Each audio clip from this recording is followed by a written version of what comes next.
कुछ बच्चे औरों से अलग होते हैं, उनकी ज़िंदगी में कुछ भी नॉर्मल नहीं होता और ऐसे ही बच्चों को हमारे समाज में नाम दिया गया है स्पेशल चिल्ड्रन का। लेकिन खास बच्चा होना माँ बाप के लिए कितना चुनौतीपूर्ण होता है, ऐसे बच्चों को पालना, उनके अधिकार क्या हैं और किस तरह से उन्हें ट्रीट किया जाना चाहिए, आज इसी पर बात करेंगे। हमारे साथ स्टूडियो में मौजूद है हर्ष शर्मा, हमारे साथ तेजस्विनी भी हैं। तेजस्विनी हर्ष शर्मा की ही बेटी हैं और स्पेशल चाइल्ड हैं, बहुत अच्छी सिंगर हैं, स्विमिंग करती हैं और तमाम खूबियां हैं। हमारे साथ गीता बजाज है, काउंसलर हैं, और हमारे साथ अमनदीप सिंह ढिल्लो हैं जो स्पेशल एजुकेटर हैं।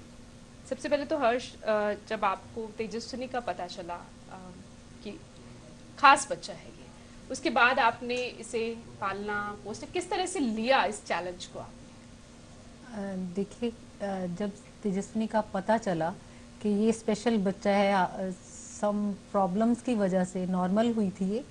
उसके बाद कुछ प्रॉब्लम्स ऐसी आई कि इसका ब्रेन को ऑक्सीजन नहीं पहुंची और डेड हो गया।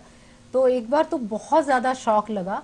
पर ये है कि ज़िंदगी में कुछ अचीव करने के लिए स्ट्रगल तो करना ही पड़ता है। तो मेहनत तो बहुत ज़्यादा करनी पड़ती है। तो ये है कि उस चीज़ को एक्सेप्टेंस में बहुत टाइम लगा। और उसके बाद तो स्वीकार करना मुश्किल था उस वक्त? शुरू में स्वीकार करना मुश्किल था, पर आफ्टर सम टाइम आप एडजस्ट करते हो। और अगर आप नहीं करोगे तो पीछे रह जाओगे, और अगर मेहनत करेंगे तो मैं भी। आपकी मेहनत ने ही आज तेजस्विनी को सिंगर बनाया है। इतना खूबसूरत वो गाती है, प्रेसिडेंट अवार्ड मिला है, नेशनल अवार्ड मिला है, इंदिरा गांधी अवार्ड मिला है ना, तमाम हाँ तरह जी, के हाँ जी। अवार्ड इसके खाते में हैं। स्विमिंग भी करती है। लेकिन इस तरफ सोचा कैसे कि अच्छा, अब आपने ये तो पता चल गया कि चुनौती है मेरे सामने, लेकिन इस चुनौती से पार पाना है और इस तरफ जाना, कैसे सोचा कि तेजस्विनी को सिंगिंग में अब डालना है? एक्चुअली तेजस्वी जब बहुत ज़्यादा बीमार थी, 9 इयर्स तक तो ये कॉट, 8 इयर्स तक कॉट में ही थी। तो ये इसकी सर्जरीज काफ़ी ज़्यादा हुई हुई थी। तो ये रोना इसका बहुत ज़्यादा रोती थी। और जब भी म्यूज़िक जब चलता था तो ये चुप हो जाती थी। तो मेरे को थोड़ा थोड़ा शक हुआ कि इसको म्यूज़िक अच्छा लगता है। उम्मीद भी जगी उम्मीद, होगी। हाँ। और इस बात पे मैं ये भी कहना चाहती हूँ कि music itself a very big therapy for these kind of children. तो म्यूजिक सुन के ये चुप हो जाती थी। और सडनली एक दिन, एक खासकर लता जी के गाने, तो गाना ए मेरे वतन के लोगों चल रहा था, तो वो बीच में कैसेट फंस गई और इसने आगे एक लाइन गुनगुना दी। और अच्छा। इतने रिदम से गाया इसने। उस दिन गाया इसने, फिर ये 3 महीने इसने कुछ नहीं गाया। पर उस चीज को मैंने पकड़ लिया और बस 24 आवर्स इसको कैसेट सुनाई। और इसको म्यूजिक क्लास लेके जाने लगी। काफी देर में म्यूजिक क्लासेस में इसको बाहर लेके बैठती थी, क्योंकि टीचर्स अलाउ नहीं करते थे कि इस बच्चा बोलता नहीं है और ये गाएगा कैसे। और धीरे धीरे अब उस तो मेरे दिमाग में ये बात आई कि घर में अगर हमने एक आईएएस बनाना है, एक बच्चा डॉक्टर बनाना है, तो हमें उसके साथ कितना एफर्ट करना पड़ता है। उसकी हम डाइट का भी ध्यान रखते हैं, उसके लिए हम स्पेशल ट्यूशन्स भी देते हैं, उसके लिए हम सारी सारी रात जागते भी हैं, बच्चे की दिमाग का भी ध्यान रखते हैं, बच्चे की हेल्थ का भी ध्यान रखते हैं। तो मैंने अपने दोनों नॉर्मल बच्चों की तरह इसको ट्रीट किया है कि मेरे को लगा कि इसको म्यूजिक में ही मैं आगे निकालूंगी। और इसको वही, जैसे एक अपने बच्चे को आईएएस बनाने के लिए, मेडिकल करने के लिए जितने एफर्ट्स करने होते हैं, वो सब मैंने किए इसके और लिए। पूरी मेहनत आपने, पूरी पूरे एफर्ट्स मेहनत लगा मेरे दिए। पूरी फैमिली ने, पूरी फैमिली ने पूरी मेहनत और की अब इसके साथ। तेजस्विनी 28 साल की, और हाँ तब जी, से आप, मतलब 9 साल की थी तब से आप मेहनत बिल्कुल। कर रही नौ हैं। साल से पहले और तरह की मेहनत थी हॉस्पिटल्स में। 5 साल तक ही हॉस्पिटल में ही रही। Diarrhoea, dehydration. और मेरी छोटी बेटी से 4-5 साल छोटी है, पर जब वो बॉर्न हुई तो ये दोनों बराबर ही लगती थी, इसकी ग्रोथ ही नहीं होती थी। मतलब बहुत ज़्यादा प्रॉब्लम्स के बाद, 9 इयर्स के बाद भी इसको बैठना सिखाना, इसको चलना सिखाना, एक एक स्टेप जो है वो चैलेंज था। इसको बाइट करवाना, खाना कैसे खाना है। और अभी तक वो प्रोसेस जो है वो कंटिन्यू है। हम्म। पढ़ाई की भी व्यवस्था होती है, लेकिन उसके लिए भी कोशिश की आपने? हाँ जी, पढ़ाई में ऐसे था कि जब इसकी आईक्यू इसका टेस्ट हुआ तो इसका आईक्यू, इसके माइलस्टोन्स डिलेड थे। इसका आईक्यू 25 हॉस्पिटल्स ने दिया। तो मैंने देखा जब स्कूल में ही जाती थी तो एबीसी या डॉट से लाइन लगाना, तो ना तो ये देखती थी क्योंकि इसकी कोऑर्डिनेशन बिल्कुल ही नहीं थी, तो होमवर्क मैं ही करके लेके जाती थी। अगर इसको मैं सिखाने लगती थी, जैसे हम स्कूल नॉर्मल बच्चों के साथ ही पढ़ाया जाता था? नहीं, स्पेशल सेल में इसको डाला हुआ था, भवन स्पेशल सेल में जाती थी। तो होमवर्क कई बार टीचर से डांट भी पड़ती थी कि तेजस्विनी का होमवर्क नहीं है। तो मैंने एक बार टीचर से बात भी की कि मैंने कहा होमवर्क वो कर ही नहीं पाती, जब मैं ही करती हूँ तो उसका फायदा क्या। फिर वो ये है कि एक माँ जो है अंदर से खुद ही स्पेशल एजुकेटर होती है। जिस भी माँ का ऐसा बच्चा होगा तो वो भगवान ने उसको स्पेशल गॉड गिफ्ट उसको भी किया होता है कि अपने बच्चे को कैसे ग्रो करना है, स्ट्रेंथ दी होती है। तो मैंने सोचा कि 5-5 घंटे इसको मैं ए लिखने में रोज लगाऊं 3 साल, और ये ए भी पहचान ना पाए, तो म्यूजिक इतना एंजॉय करती है इसको, तो मैं उसमें क्यों ना टाइम दूं। तो मैंने पढ़ाई की तरफ इसके सोचना ही बंद कर दिया। एक वाइज डिसीजन था बिल्कुल, आपका। हाँ जी, कि पढ़ाई से क्वांटिटी ऑफ चीजों की बजाय क्वालिटी ऑफ एक भी चीज में अगर इसको ग्रोथ होती है तो वो क्यों ना मिल जाए। बिल्कुल ठीक है, क्योंकि एक चीज को सिखाने में ही इन बच्चों को कई साल लग जाते हैं। तो पढ़ाई से आपको लगा कि आपने पहचान लिया कि इसमें हुनर क्या है बिल्कुल, और वो कैसे आगे बढ़ सकती है। बिल्कुल, उसे पहचान कर आपने तमाम अपना एफर्ट्स लगाया, मेहनत की, और आज तेजस्विनी इस पोजीशन पर है कि वो बहुत खूबसूरत गाती है। बिल्कुल। तेजस्विनी का गाना भी हम सुनेंगे, लेकिन पहले गीता जी, स्पेशल बच्चे जिनके घरों में हैं, शायद जितनी हर्ष जी ने जितनी बारीकी से और जितना चुनौतीपूर्ण उनको लिया, पता नहीं ले पाते हैं या नहीं, या कहीं ना कहीं शायद उन्हें बोझ ही समझा जाता है ना।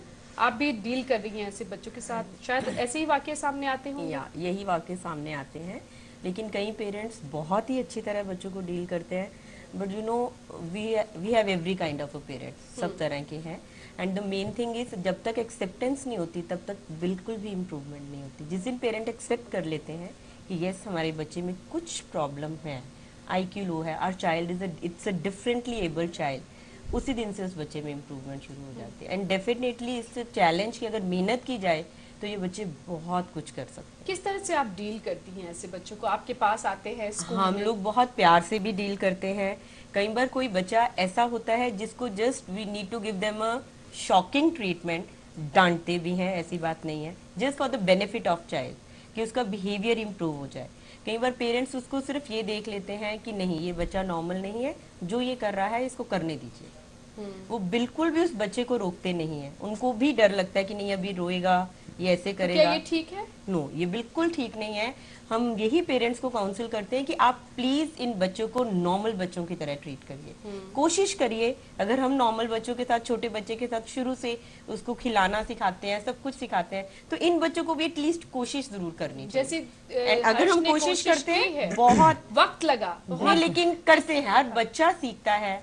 अब पेरेंट्स आकर बोलते हैं हमारा बच्चा ये नहीं खाता, उन्होंने कभी ज्यादा कोशिश नहीं की, 2 बार किया, 3 बार किया, लेकिन it's not a one day process, it's a continue process.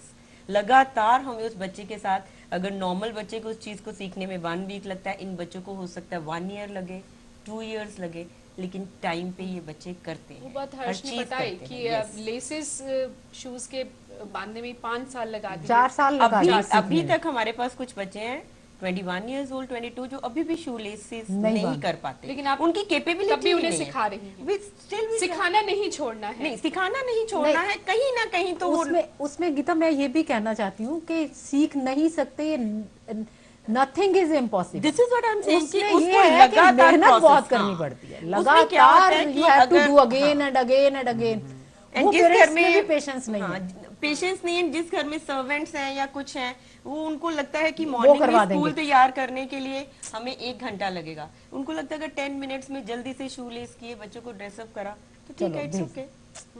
सो यही हम खाना दे दिया, उसे खिला भी दिया, इतनी पेशेंस नहीं है कि सिखाएं। हाँ, बहुत मुश्किल है। हम क्लास जूनियर ग्रुप हमारे पास है जो 5 इयर्स से स्टार्ट होता है, और मेन एम इज कि उनको खिलाना कैसे है, उनको इंडिपेंडेंट कैसे करना है, बैग में से कैसे टिफिन निकालना है, नैपकिन कैसे बिछाना ये है, सब आप fold it. सिखाते हैं? We teach them, या हमें कई बार इस प्रोसेस को 2 to 3 इयर्स भी लग जाते हैं। एकेडमिक साइड बाय साइड हम करते हैं, लेकिन हम इन चीजों पे ज्यादा ध्यान देते हैं, एकेडमिक्स पे थोड़ा कम, छोटे बच्चों के लिए। यानी But पढ़ाया भी जाता है, पढ़ाया भी जाता और है, साथ में सोशल, उनको- या ये self help skills and social skills हम लोग साइड बाय साइड टीच करते हैं। तो पेशेंस बस बहुत जरूरी है कि बहुत धैर्य रखा ज्यादा, जाए। बहुत ज्यादा चाहिए, बहुत ज्यादा। अमनदीप, आप ऐसे ही बच्चों को पढ़ा रहे हैं, हाँ जी। कितना मुश्किल होता है? मुश्किल तो मैं नहीं कहूँगा, जस्ट बिकॉज इनके साथ एक टैग लगा होता है स्पेशल चिल्ड्रन का, तो ये उतना ही आसान होता है, उतना ही मुश्किल होता है जितना एक नॉर्मल बच्चे के साथ होता है। बट हाँ, हर्ष मैम ने जैसे बात करी कि हमें क्या करना चाहिए कि बच्चे में अगर एक किसी चीज़ की स्ट्रेंथ है वो और 10 पहचाननी है। वो पहचाननी है, और उसे और जो चीजें वो नहीं कर पाता उस पर number of hours, number of days waste करने की बजाय हम उस एक स्किल को हार्नेस कर सकते हैं ताकि वो बच्चा फंक्शनली इंडिपेंडेंट हो हो सकता है सके। बच्चा पेंटिंग करता हो। You need बहुत to अच्छी है। recognize counselors, vocational counselors, they need to recognize कि बच्चे में कौन सा स्किल है, लैंग्वेज में अच्छा है और आर्ट में अच्छा है, डांस में अच्छा है, कौन सा ऐसा क्षेत्र है जिसमें आप करियर आज नहीं बना सकते, पर उसको timely, early intervention, early identification, अगर टाइम से वो चीज़ आइडेंटिफाई कर लेते हैं तो बहुत छोटी उम्र से ही हम बच्चे को वो ट्रेनिंग दे सकते हैं। प्लस डिसेबिलिटी का जो इम्पैक्ट है उसको भी हम अर्ली आइडेंटिफिकेशन से कम कर सकते हैं। अगर मैम के केस में बच्चे का पहले ही पता चल जाता तो हो सकता है कि इसकी मोबिलिटी और बाकी चीज़ों में भी ये जो सिविरिटी लेवल है ये कम होता। So early identification and early intervention ये बहुत ज़रूरी है। आप पहले आइडेंटिफाई करो, फिर उसके साथ उसकी ट्रेनिंग शुरू कर दो। उनकी अच्छा, ये तो अब जैसे हर्ष कह रही है कि मैं सीख ही गई, है ना, भगवान ने जब उन्हें तेजस्विनी दी है तो वो सीख ही गई, उन्हें सिखाने की जरूरत नहीं पड़ी। बिल्कुल ठीक। लेकिन क्या कहीं पे गीता जी माँ बाप को भी सिखाना पड़ता है, सिखाने की जरूरत है? क्योंकि तेजस्विनी की बात की जाए तो हर्ष खुद पढ़ी लिखी हैं, है ना, समझदार है, और उन्हें पता है कि कैसे तेजस्विनी के साथ को हैंडल करना है। लेकिन हमें पेरेंट्स को भी बहुत बताना पड़ता है, उनका एक्सपीरियंस डिफरेंट होता है, हमारा एक्सपीरियंस स्कूल का डिफरेंट होता है। तभी हम उनको बोलते हैं कि अगर हम मिलके बैठ के, पेरेंट टीचर मीटिंग्स होती हैं, हम बच्चों को डिस्कस करते हैं कि अगर जैसे हम स्कूल में करवाते हैं या जैसे आप घर में करवाते हैं, अगर हम मिलके उसको बैठकर एक उस पे काम करेंगे तो बहुत अच्छा काम होगा, और उस बच्चे में जल्दी इम्प्रूवमेंट आती है अगर पेरेंट्स और टीचर्स मिलके काम करते हैं। इसमें मैं कुछ ऐड करना चाहूँगा। जैसे गीता मैम ने बोला कि पेरेंट्स की इन्वॉल्वमेंट बहुत ज़रूरी है, तो टर्म यूज़ करते हैं मैं मल्टी डिसिप्लिनरी टीम। ऐसे बच्चों को, स्पेशल नीड्स वाले बच्चों को बहुत सारी सर्विसेज चाहिए होती हैं। वो हो सकता है साइकोलॉजिस्ट की चाहिए हो, स्पेशल एजुकेटर की चाहिए हो, ऑक्यूपेशनल थेरेपिस्ट की चाहिए हो, जैसे मैम ने कहा कि म्यूजिक थेरेपी हो सकता है चाहिए हो। तो वो पूरी टीम बैठकर जब साथ काम करती है बच्चे की वेलफेयर के लिए, वो बहुत ज़रूरी है। बच्चा किस टाइम पर कौन सी एक्टिविटी को पसंद करता है, ये इन्फॉर्मेशन आपको पेरेंट्स से मिलती है या उन सोर्सेज से मिलती है जिनके साथ बच्चा टाइम स्पेंड करता है। तो अगर ये आपस में कोलैबोरेट करें तभी बच्चे की बेनिफिशियल के लिए एक अच्छी IEP ये यूज करते हैं, इंडिविजुअलाइज्ड एजुकेशन प्रोग्राम, वो अच्छा बन सकता है और उसकी इम्प्लीमेंटेशन हो सकती है। अब मैं हर्ष, क्या इतनी फैसिलिटीज आपको प्रोवाइड हुई थी?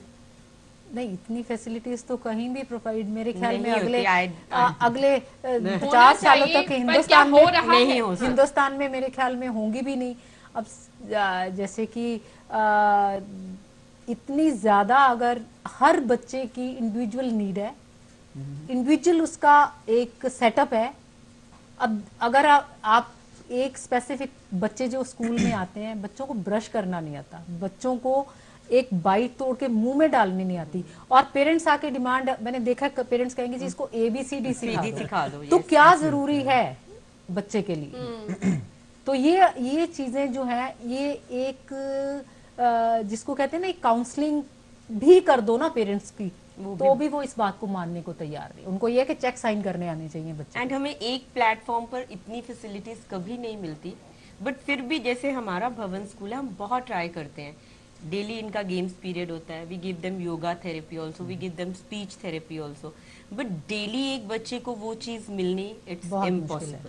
इम्पॉसिबल। नहीं अगर मुश्किल है। हम कहते हैं इम्पॉसिबल, हम उसे नहीं यूज करेंगे। नहीं, बिकॉज मैं सिर्फ ये बोलना चाहती हूँ, सपोज आपके पास 70 बच्चे हैं, आप 70 बच्चों को मॉर्निंग में 8 to 2 आवर्स में इतनी ही फैसिलिटी दे सकते हैं। हम लोग बहुत कोशिश करते हैं हर चीज मिले, बट फिर भी इतनी ज्यादा, और फिर उसको वापस घर अपने लौट कर जाना है, और अगर और वो वहाँ- रिपीट नहीं होता, हाँ, वो तो हम- कंटिन्यू नहीं होता। Yes, नहीं, तो पर उसका गीता कोई मैं ये फायदा बात नहीं मानता हूँ, ये बहुत ही मुश्किल है, फाइनेंशियली भी फिजिबल नहीं है। देखिए, लेकिन मैं- कुछ इंस्टीट्यूट ऐसे हैं जो सरकारी चल रहे हैं, RIMH फॉर एग्जांपल। लोगों की इंफॉर्मेशन के लिए मैं बता दूं, जैसे हमारे बहुत सारे पेरेंट्स हैं जो ये फैसिलिटीज इंडिविजुअली अफोर्ड नहीं कर सकते, लेकिन सरकार ऐसी सुविधाएं जो दे है रही है। दे रही है। दे RIMH रही में है, जो क्या है वो बच्चों को पूरी मिल रही है या मैडम नहीं ठीक है, मिल वो रही? बात का इश्यू है। पहले वो प्रोवाइड पेपर कर रहे हैं पे। पेपर, लोगों को पेपर पे। इन्फॉर्मेशन तो हो, लोगों को इन्फॉर्मेशन तो हो।